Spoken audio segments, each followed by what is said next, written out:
আলহামদুলিল্লাহ আলহামদুলিল্লাহ রাব্বিল আলামিন সালাতু ওয়াসসালামু আলা সাইয়্যিদিল মুরসালিন ওয়া আলা আলিহি ওয়া সাহবিহি আজমাইন।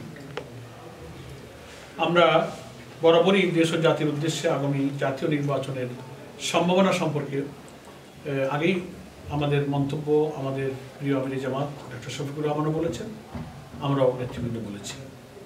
আমাদের এখনও সুস্পষ্ট বক্তব্য হচ্ছে যে অন্তর্বর্তীকালীন সরকারের প্রধান উপদেষ্টা ডক্টর প্রফেসর ইউনূস সম্প্রতি নির্বাচনের তারিখ সম্পর্কে যে ধারণা দিয়েছেন, সে ধারণাটা একেবারে সুস্পষ্ট নয়।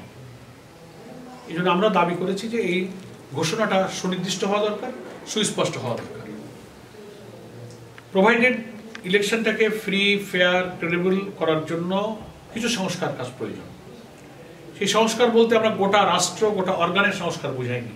আমরা বলেছি যে একটা নির্বাচন নিরপেক্ষ হতে গেলে রাষ্ট্রের যে বিভাগ বা যে অর্গানগুলো ইলেকশনের সাথে ইনভলভ থাকে, যেমন নির্বাচন কমিশন, পুলিশ প্রশাসন, সিভিল অ্যাডমিনিস্ট্রেশন, সংবিধানের প্রয়োজনে যদি কিছু সংস্কার প্রয়োজন হয়, ব্যুরোক্রেসিতে কিছু পরিবর্তন আনতে হয়, এই জাতীয় ইলেকশন রিলেটেড যে সমস্ত ডিপার্টমেন্ট এবং বিভাগের ন্যূনতম সংস্কার যা নির্বাচন নিরপেক্ষ করার জন্য খুব জরুরি, এই সংস্কারগুলো ইলেকশনের আগেই সরকারকে শেষ করতে হবে। এটাতে বেশি টাইম লাগার কথা না, এটা 6-7 মাসের মধ্যেও কিন্তু শেষ করা যায়। আমরা তো দাবি করছি না যে রাষ্ট্রের সব অর্গানের আপনি সংস্কার করেন, ইট উইল টেক টাইম। এটা নির্বাচন